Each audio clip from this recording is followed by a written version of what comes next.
Hello and welcome to this short video introducing you to Microsoft Teams. This is one of 9 short videos available to show you how Microsoft Teams can help you to communicate and collaborate with your colleagues quicker and easier. Please note that the content in all videos is the same as what's been covered in the live online training sessions. So use these videos if you were unable to attend or if you want to remind and refresh. So what are we covering during this session? We'll talk about team collaboration challenges. What's the points of Teams? How can it help? We'll cover some jargon. Teams versus channels versus chats. What's the difference? When would you use each one? The different types of teams that can be created, and then how you go about actually creating one. So, first things first. What is the point of Teams and how can it help you? Think about how do you collaborate and communicate within your team, perhaps within your department, within your organisation, but outside of your department. How do you share files? How do you share information? How do you make decisions? Well, of course, we have our old favourite, Outlook. Sending emails.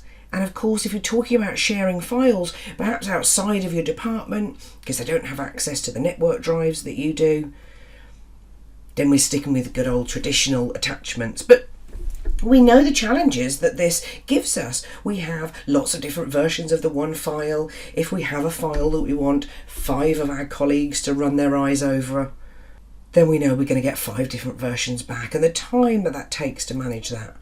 We know these challenges, but we've just lived with them for ages. How do you have a quick catch-up and a quick chat? Perhaps you've got text or WhatsApp groups. Perhaps you just send little mini emails. You'll have meetings within your department and within your project teams or those within your organisation. Not everyone can attend meetings. And coming back to the email issue, how many times has somebody hit reply when they should have hit reply to all? People get missed out. Then it comes to sharing files, and we all know the challenges of this. Again, I mentioned those permissions, or perhaps you are on a project team, perhaps you're collaborating or working with those that are external to your department that don't have the same permissions to those files. Not only that, but even if they do have permission to view the file, this is something common that we see popping up. This particular file is locked for editing. We can only have one person in there at a time. All of these issues have been addressed in Teams, which is what makes it really brilliant, even if you just had the option of lots of people in a file at once. Just that one little feature would make Teams so worthwhile, but there's lots more to it. First off, let's get some jargon sorted. We have Teams and we have channels. So what is the difference between them?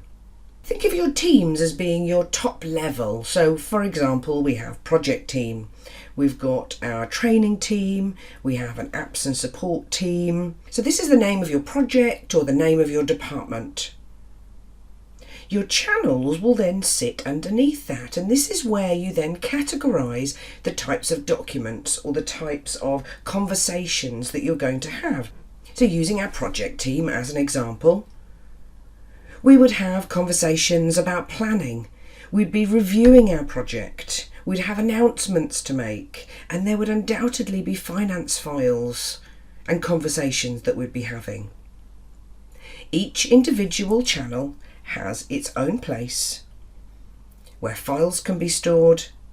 It has its own place where posts or conversations can be had. And there's lots more options for tabs across the top, shortcuts to websites that perhaps are really useful for research, shortcuts to perhaps OneNote notebooks or documents that are particularly useful. So you have your top level, our project or our department. Your channels will sit underneath that, and you can have many channels. You can have many teams. And as you can see from this list, and they're not really limitations at all, to be honest, you can have 200 channels per team, but that does include deleted channels. 30 private channels. You can even have up to 10,000 members, up to 100 owners. We're going to talk about managing members and owners in another video. You could be a member of up to 1,000 teams. I certainly wouldn't want to manage that many, to be honest, but the potential's there nevertheless. We have different types of teams, however. In the top right hand corner, see that this is an organisational team. Let me move into a different team. This one just shows team. Let's move down to this one. This one again is showing as just a traditional team. So what information is this telling us across the top right hand corner? Well, we have 3 different types of teams that we are able to create. We have a private, a public and an organisational. A private team, when it's created, and we'll talk about how you can create a team in just a moment. A private team is the most commonly used. Is a team that once it's created, nobody even knows that it exists. You simply invite the members of your department, the members of your project team, whoever you want to be collaborating and communicating with. You invite them to that team. So it's private, it's just for those invited members only. An organisational team, however, is one which you're automatically a member. It will automatically drop into this navigation area down the left hand side. You don't need to be invited, it automatically appears. A public team, however, is one which is available, kind of like a Facebook group if you use Facebook. It's there if you look for it. You can choose to join it if you wish, but it doesn't automatically make you a member. So we have our private, you don't even know it exists unless you're invited. Organisational, everyone within the organisation is a member. And this is a really useful one for perhaps replacing that email to all. You know, things like company news and so on that would normally go via emails or your intranet.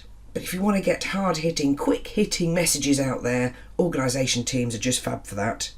And your public teams are those that you are free to join. It doesn't make you a member automatically. If you want to go about creating a team, you need to raise this with IT. Simply because, as I've just mentioned, think about those restrictions on private teams. You don't even know a team has been created until you've invited to it. There might already be a team for exactly the reason that you want to create one. This is why, in order to create a team, it has to be an IT request, because they might find there's already one there and they'll simply add you as a member. Otherwise, we could end up with so many duplications of lots of teams, and that won't help anyone. So raise an IT request. The team will be created for you. It'll be up to you then to manage your team from that point forward. Once it's been created, IT know there aren't any duplications. They will create the team for you, make you the owner. All you will start off with is a general channel. It'll then be up to you to add your members, decide what permissions they're going to have, create extra channels, whether these be general channels, open channels, or even private channels. And we have a look at that in another video. It's up to you to be adding tabs in here, to be uploading files and sharing files and having conversations and different types of conversations you can have, including announcements and praise, sharing links, uploading documents. And this is just the collaboration area of Teams. In other videos, as well as looking at all of those features, we're going to be looking at the calendar, we're going to have a look at how we create meetings within our teams and channels, or just a traditional online meeting, and you can invite absolutely anyone. So lots more to cover, but hopefully that's giving you an idea as to where Teams is really useful. So the collaboration piece for your documents, no more wondering whether people have got permission. If they're in your team, they have access to all of the files in your team.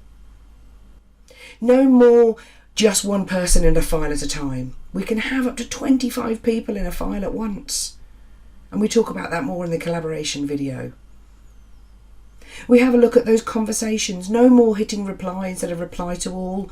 All your conversations, your discussions, your decisions sit in the conversation in the relevant channel. Really nice and easy to find them again. They're nice and categorised. You'll find that the reduction in internal emails is actually quite shocking. Within our organisation, I don't even remember the last time we had an internal email conversation. It's very rare. So don't think about this as you're adding an extra app that you've got to keep an eye on each day. It's not that at all. You will have Outlook open. Outlook isn't going anywhere. There's always going to be a place for email. And we do have a look at how they can coexist. But you'll find that those internal conversations, those files that you're sharing, will now be shifted into Teams. You'll soon find that when you start up your machine in the morning, as well as that old favourite of starting up Outlook being your first thing to do, you'll also find that you're starting up Teams as well if it doesn't happen automatically, and you will just sit in these two places. So this brings us to the end of our short video. I hope you've picked up on some helpful tips and tricks. Please look out for the other Microsoft Teams videos covering how to collaborate and how to manage those online meetings, as I've mentioned already. Have a great day. Goodbye.